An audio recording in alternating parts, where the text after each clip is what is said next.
Nous sommes allés à la plage. We went to the beach. On est allé à la plage. We went to the beach. Alors, quelle est la différence? En fait, la différence entre nous et on, c'est que on va l'utiliser généralement dans un contexte informel. Donc avec des amis, avec la famille, alors que nous va être utilisé dans un contexte formel.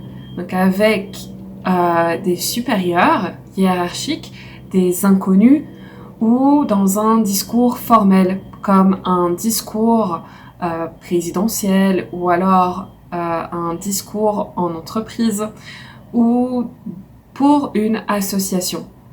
Mais ce n'est pas la seule différence. Alors, si tu veux apprendre tout ce qu'il faut sur on et nous, je t'invite à continuer à regarder cette vidéo. Alors, bienvenue sur French with Lucy. Je suis Lucy, professeure de français, et ici, je t'enseigne le français. Alors, sans tarder, venons-en au fait. On va commencer avec nous. Donc nous, comme je l'ai dit, on va l'utiliser dans un contexte formel. Donc un contexte avec des supérieurs hiérarchiques ou par exemple dans un contexte formel, c'est-à-dire en entreprise. Donc par exemple, cette année, nous nous concentrerons sur les objectifs que nous nous sommes fixés pour 2023. Donc ça, c'est un discours que tu peux avoir dans une entreprise ou par exemple dans une association. Ce qui est très important aussi au niveau de la grammaire, donc au niveau grammatical, c'est que avec nous, tu vas toujours avoir un ONS à la fin du verbe. Donc, un de mes étudiants a trouvé un moyen sympa de retenir ça. Il a dit qu'en fait, le ONS, c'est juste un U à l'envers.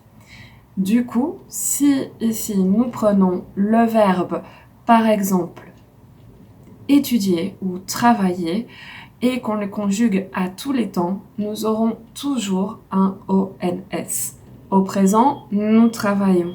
Au passé composé, nous avons travaillé. À l'imparfait, nous travaillions. Au futur, nous travaillerons. Au conditionnel, nous travaillerions.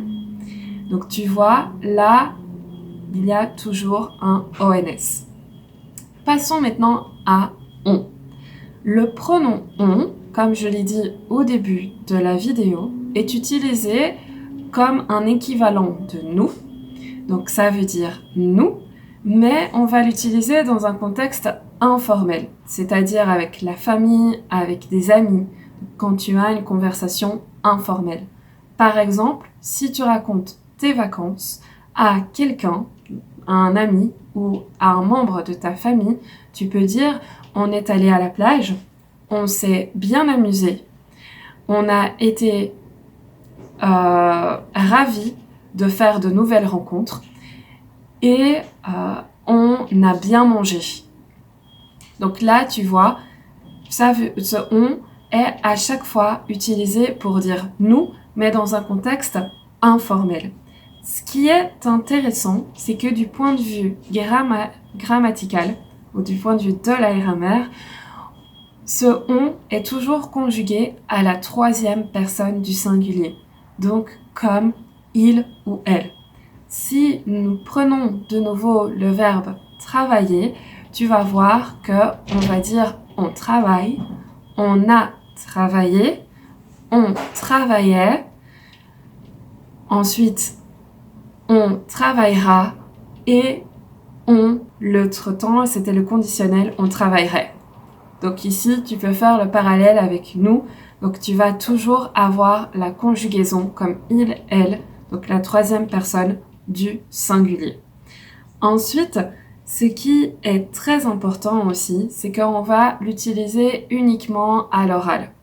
C'est possible de l'avoir à l'écrit dans la retranscription de dialogue ou dans un email informel, mais généralement, on est toujours utilisé quand on parle, alors que nous est plus utilisé quand on écrit aussi. Mais il y a aussi d'autres choses importantes sur le pronom on. C'est que quand tu l'utilises au passé composé, comme le on signifie nous, ce qui va se passer avec le participe passé, c'est qu'on va l'accorder et on va ajouter un S. Donc, par exemple, on est allé en Espagne, on va écrire un S à aller. Donc, on va mettre un S à aller puisque on veut dire nous sommes allés en Espagne. Ensuite, ce n'est pas la seule utilisation du pronom on. Et non, c'est pas seulement nous, mais on veut aussi dire une personne en général. Donc on l'utilise quand on veut parler d'une personne non identifiée. Imaginons par exemple un problème pendant les vacances. On m'a volé mon sac. On m'a volé mon sac. Là, on utilise on parce qu'on ne sait pas qui a volé le sac. Donc, on m'a volé mon sac est plus général. Du coup, là, comme il s'agit d'une personne non identifiée, on ne sait pas qui a volé le sac. On va dire on a volé mon sac. Ensuite, on peut aussi utiliser le on quand c'est toujours d'une manière générale, non identifiée, mais quand on veut dire tout le monde. Par exemple, en France, on parle français. En Espagne, on parle espagnol. Du coup, là, le on veut dire tout le monde ou en général, on parle telle langue.